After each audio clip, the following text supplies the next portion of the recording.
নমস্কাৰ বন্ধুসকল আপোনালোকে বিশ্বাস কৰিবনে মই যদি কওঁ এখন জাহাজ এখন ঠাইৰ পৰা আন এখন ঠাইলৈ গৈ আছে কিন্তু গন্তব্যস্থান পোৱাৰ আগতে জাহাজখন আধা বাটতে পানীৰ মাজত নাইকিয়া হৈ গৈছে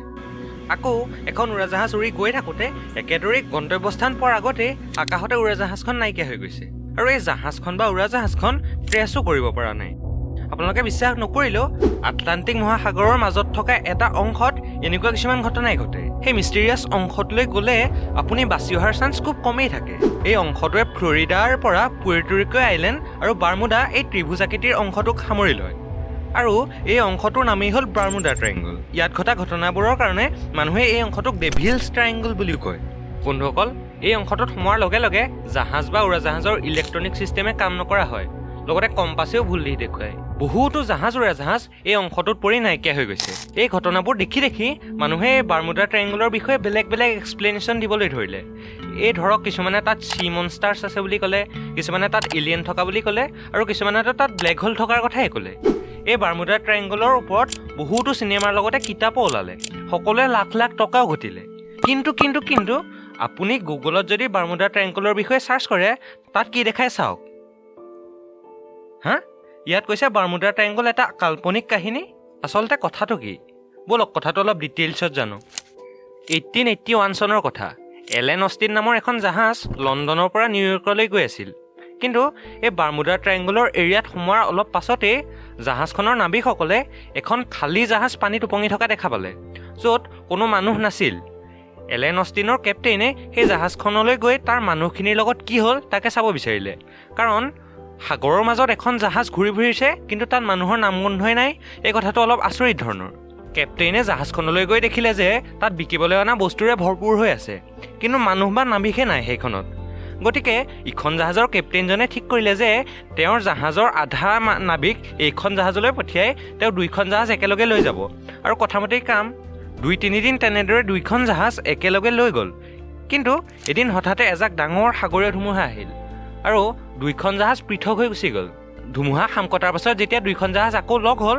তেতিয়া ইখন জাহাজৰ কেপ্টেইনজনে দেখিলে যে তালৈ পঠিওৱা নাবিকসকলৰ এজনো তাত নাছিল কিন্তু তাত থকা বস্তুবোৰ ঠিকে আছিল কেপ্টেইনে আকৌ কিছুমানৰ একেদৰে জাহাজখনলৈ পঠিয়াই আকৌ অলপ দিন যাবলৈ ধৰিলে কিন্তু একেটাকে ঘটনাকে ৰিপিট হ'বলৈ ধৰিলে কিন্তু মানুহখিনি গ'ল ক'লে কোনেও নাজানিলে এনেকুৱা আৰু বহুতো ঘটনা আছে এই বাৰ্মুডা ট্ৰায়েংগলৰ লগত 1606 চনৰ এখন জাহাজ 150 জন মানুহৰ সৈতে সেই সাগৰীয় ধুমুহাত পৰি ধ্বংস হৈ গৈছিল 1918 চনত USS Cyclops নামৰ US নেভিৰ এখন জাহাজ সেইখন তেতিয়াৰ আটাইতকৈ ডাঙৰ জাহাজ আছিল US নেভিৰ 306 জন ব্যক্তিৰ সৈতে সেইখন জাহাজ বাৰ্মুডা ট্ৰায়েংগলত হেৰাই গৈছিল 1945 চনৰ 5 ডিচেম্বৰত US নেভিৰ 5খন এৰোপ্লেন ট্ৰেইনিঙৰ পৰা উভততে এই বাৰ্মুডা ট্ৰায়েংগলত নাইকিয়া হৈ গৈছিল এই ঘটনাটোক ফ্লাইট 19 নামেৰেও জনা যায় এনেকুৱা আৰু বহুতো ঘটনাই ঘটিছে মানুহেও বাৰ্মুডা ট্ৰায়েংগলৰ ওপৰত নানা কাহিনী ক'বলৈ ধৰিলে কিন্তু আপুনি জানি আচৰিত হ'ব যে তাৰ সৰহভাগ কাহিনীয়ে হ'ল মিছা মই আগতে কোৱা সেই এলেন অষ্টিনৰ কাহিনীটো তেনেকুৱা এক মিছা কাহিনী আছিল কিন্তু বাৰ্মুডা ট্ৰায়েংগলৰ আচল ৰহস্য কি জানেনে আচলতে ইয়াত ৰহস্য বুলিবলৈ একো নায়েই কাৰণ ইয়াত কিছুমান নেচাৰেল ঘটনাই ঘটে কোনো ছুপাৰ নেচাৰেল ঘটনা নঘটে ভালদৰে যদি আমি কথাবিলাক বুজিবলৈ চাওঁ তেতিয়া চাব পাৰে যে এই বাৰ্মুডা ট্ৰায়েংগলৰ অংশটোত বহুতো জ্বালামুখী আছে এই জ্বালামুখীবোৰৰ পৰা বিভিন্ন গেছৰ লগতে মিথেন গেছো ওলায় আৰু এই মিথেন গেছ যেতিয়া পানীৰ লগত মিক্স হয় তেতিয়া পানীৰ ঘনত্বটো কমাই দিয়ে কিন্তু জাহাজবোৰেতো পানীৰ যিটো জেনেৰেল ঘনত্ব সেই ঘনত্বটোতহে উপঙি থাকিব পাৰে যেতিয়া পানীৰ ঘনত্বটো কমি যায় তেতিয়া জাহাজবোৰে উপঙি থাকিব নোৱাৰে পানীৰ তললৈ সোমাই যায় এনেকৈ কিছুমান জাহাজ নাইকিয়া হয় আৰু ঘটনাটো ইমান কুইক হয় যে মানুহবোৰে ধৰিবই নোৱাৰে তাত কি হৈ গ'ল আন এটা কাৰণ হ'ল এই অংশটোত খুব ঘনাই ডাঙৰ সাগৰীয় ঘূৰ্ণীবতাহ বা চাইক্লনবোৰ আহি থাকে কেনেবাকৈ কোনোবা এৰোপ্লেন বা জাহাজ যদি এই ঘূৰ্ণীবতাহবোৰত সোমাব লাগে সেইবোৰ ধ্বংস হৈ যায় এই জাহাজবোৰ দুবাৰ 3 নম্বৰ কাৰণটো হ'ল সাগৰৰ তলত থকা কিছুমান পাহাৰ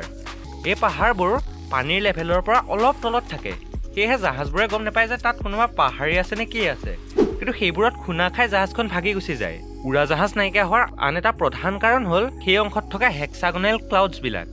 বাৰ্মুডা ট্ৰায়েংগলৰ ওপৰত কিছুমান সৰভুজ আকৃতিৰ অৰ্থাৎ 6খন পিঠি থকা কিছুমান ডাঙৰ ডাৱৰ আছে এখন চহৰৰ সমান ডাঙৰ সেই ডাৱৰবোৰ আৰু এই ডাৱৰবোৰৰ ভিতৰত বহুত জোৰত ধুমুহা বলি থাকে বাই চান্স কোনো এৰোপ্লেন ইয়াৰ ভিতৰত সোমালে সেইখন গ'ল আৰু চফা সেইখন বাচিব নোৱাৰে কিন্তু ৰ'ব বাৰ্মুডা ট্ৰায়েংগলৰ আটাইতকৈ এফিচিয়েণ্ট এক্সপ্লেনেশ্যনটো কি জানেনে আপুনি সেইটো জানিলে অবাক হৈ যাব সেইটো হ'ল যে বাৰ্মুডা ট্ৰায়েংগলত প্ৰকৃততে সিমান এক্সিডেণ্ট হোৱাই নাই। WWFৰ এটা ষ্টাডি মতে বাৰ্মুডা ট্ৰায়েংগল জাহাজ চলাচলৰ বাবে 10খন আটাইতকৈ ডেঞ্জাৰাছ ঠাইৰ ভিতৰতো নাহে।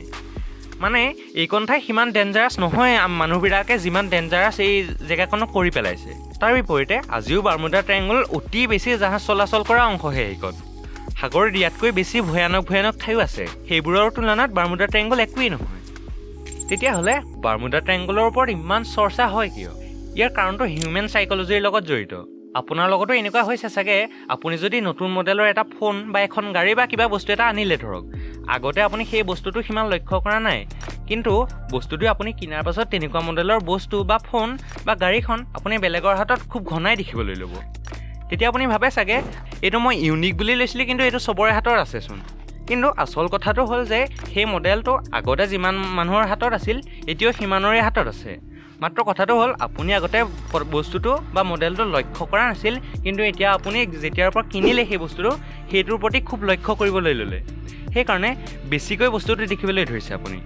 ইয়াক ফ্ৰিকুৱেঞ্চি ইলিউজন বুলিও কোৱা হয়। একেদৰে বাৰ্মুডা ট্ৰায়েংগলৰ ক্ষেত্ৰতো বাৰ্মুডাৰ বাহিৰেও সাগৰৰ বেলেগ অংশত ডিছএপিয়াৰেঞ্চবোৰ হৈছে, কিন্তু এই বাৰ্মুডা ট্ৰায়েংগলৰ ঘটনাবোৰ মানুহে বেছিকৈ ন'টিছ কৰাৰ কাৰণে বাৰ্মুডা ট্ৰায়েংগল মিষ্টিৰিয়াছ গতে লগা হ'ল। এয়াই আছিল বাৰ্মুডা ট্ৰায়েংগলৰ আচল ৰহস্য, অৰ্থাৎ তাত কোনো ৰহস্য নাই। মানুহে বেছিকৈ গুৰুত্ব দি এই বাৰ্মুডা ট্ৰায়েংগলটো বেছি মিষ্টিৰিয়াছ কৰি পেলাইছিল। ধন্যবাদ।